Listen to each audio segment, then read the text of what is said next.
Lecture audio du conte La Muse du Nouveau Siècle de Hans Christian Andersen par Valérie Alain.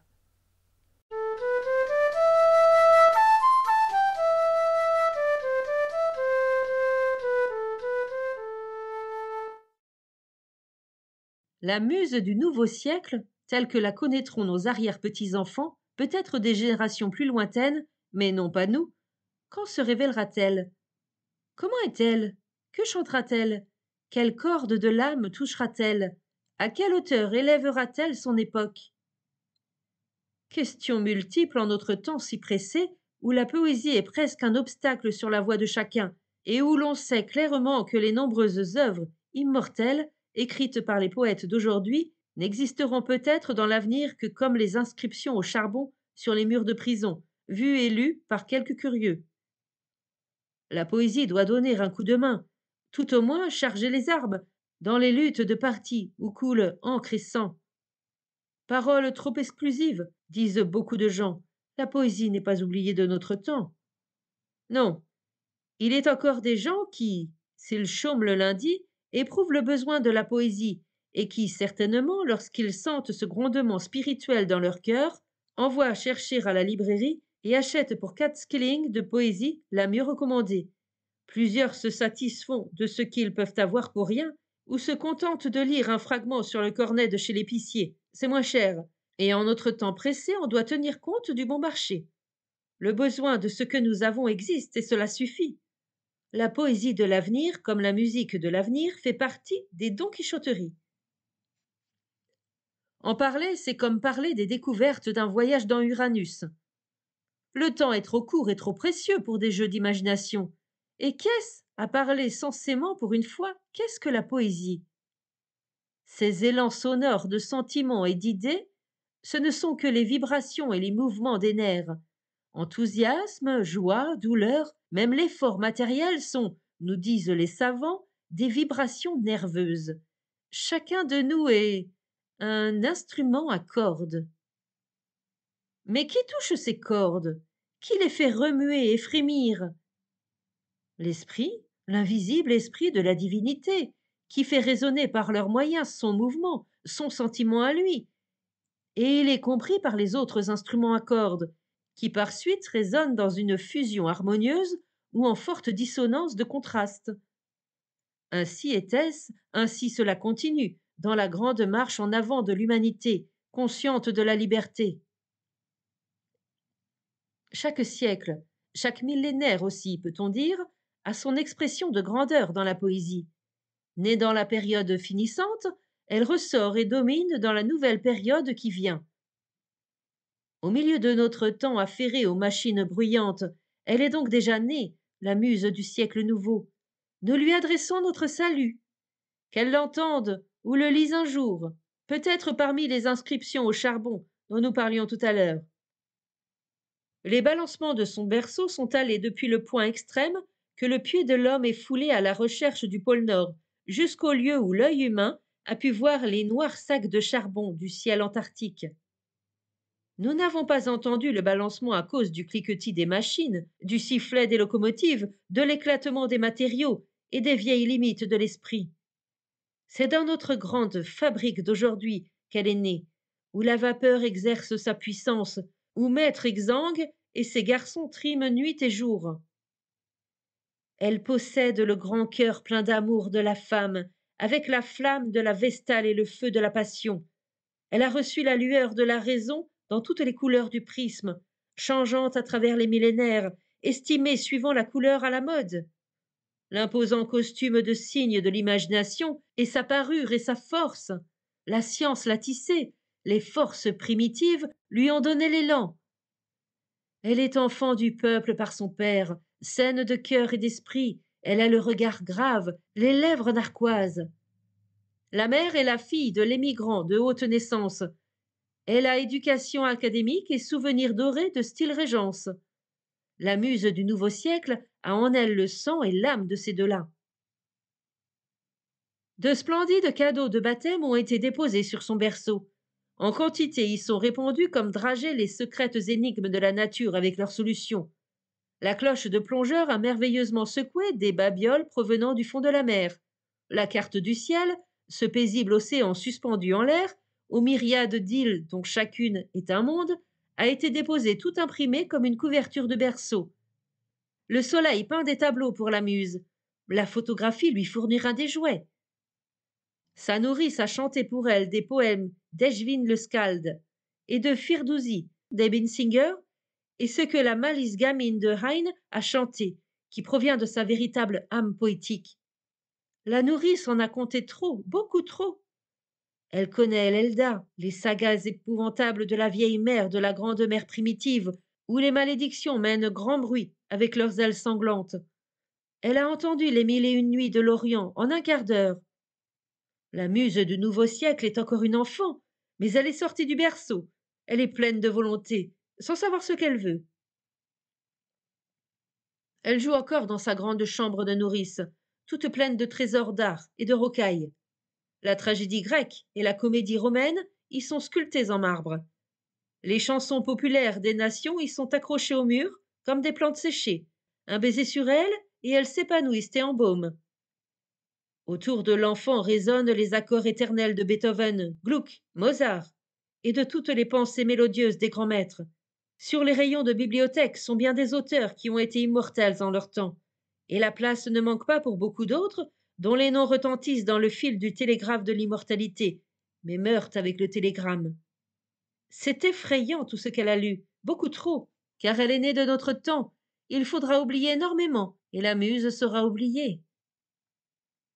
Elle ne pense pas à son chant qui vivra au cours d'un nouveau millénaire, comme vivent les œuvres de Moïse et la fable couronnée d'or de Bixby sur la ruse et le succès du renard.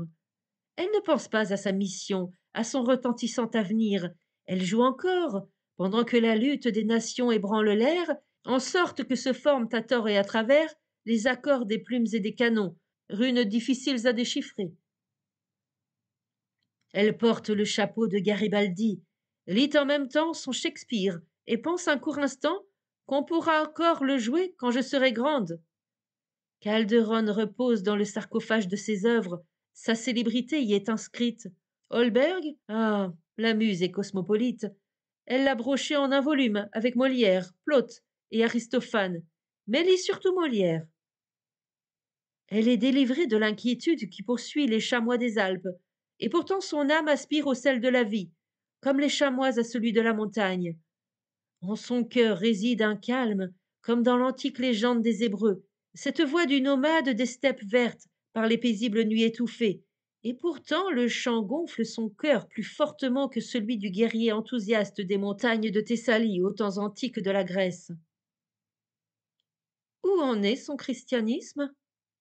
Elle a appris la philosophie en long et en large. Les éléments lui ont cassé une de ses dents de lait. Mais elle en a eu de nouvelles.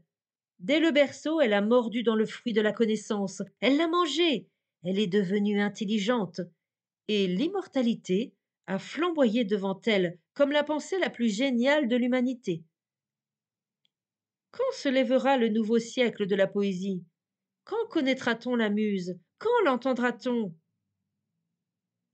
Par un délicieux matin de printemps, elle arrivera sur le dragon de la locomotive, grandant à travers des tunnels et sur des viaducs, ou bien par-dessus la douce, puissante mer, sur le dauphin qui souffle, ou à travers les ailes sur l'oiseau du montgolfier, et viendra descendre à terre, d'où sa voix divine saluera la race humaine pour la première fois. Où? Sera-ce de la découverte de Colomb, le pays de la liberté, où les indigènes ont été un gibier que l'on chasse, et les Africains des bêtes de somme, le pays où nous avons entendu la chanson de Yavata? Sera-ce des antipodes, de la pépite d'or du Pacifique, le pays des oppositions, où notre nuit est jour et des cygnes noirs chantent dans des forêts de mimosas? Ou bien du pays où la statue de Mémone a résonné et résonne toujours? Mais nous n'avons pas compris le sphinx chantant au désert. Sera-ce de l'île charbonnière, où Shakespeare est le maître depuis le temps d'Élisabeth? Sera-ce du pays de Tycho Brahe, où il n'a pu être toléré? Ou de la Californie, où l'arbre de Wellington dresse sa cime comme un roi des forêts du monde?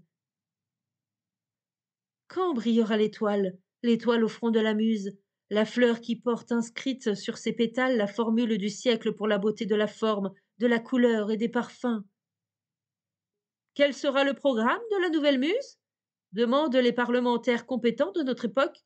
Que veut-elle? Demandez plutôt ce qu'elle ne veut pas.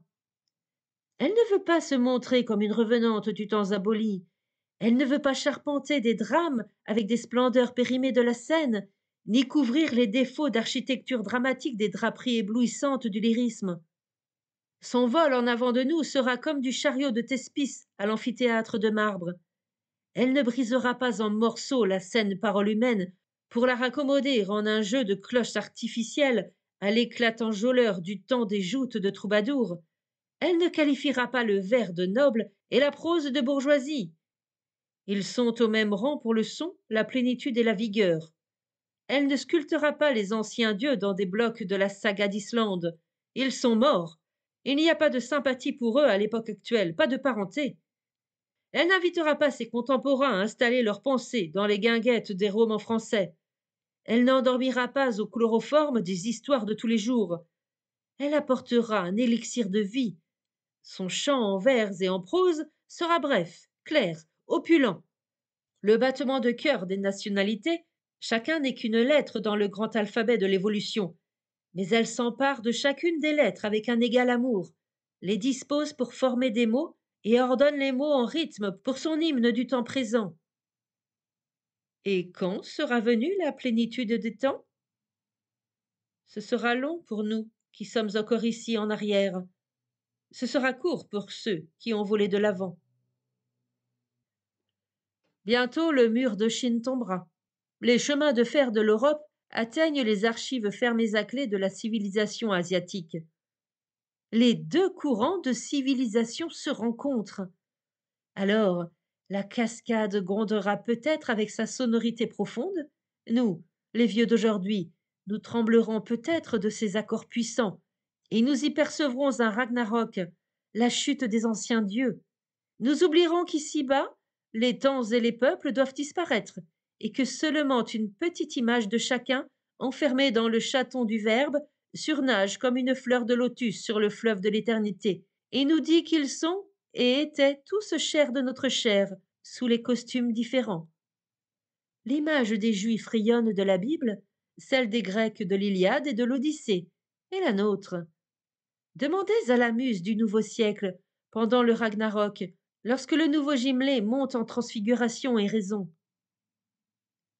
Toute la puissance de la vapeur, toute la pression du temps présent étaient des leviers. Maître Xang et ses garçons affairés, qui semblaient les puissants chefs de notre temps, ne sont que des serviteurs, des esclaves nègres qui par la grande salle apportent les trésors, mettent la table pour la grande fête où la muse, avec l'innocence de l'enfant, l'enthousiasme de la jeune fille et le calme et l'expérience de la matrone, lève la lampe mystérieuse de la poésie, ce cœur de l'homme, riche et plein, à la flamme divine. Sois saluée, muse du nouveau siècle de la poésie. Notre salut s'élève et il est entendu, comme est entendu l'hymne spirituel des vers de terre. Le ver qui est coupé sous le fer de la charrue lorsque luit un nouveau printemps et que la charrue trace des sillons, nous coupe en deux, nous, vers, afin que puisse pousser la bénédiction pour la nouvelle génération qui vient.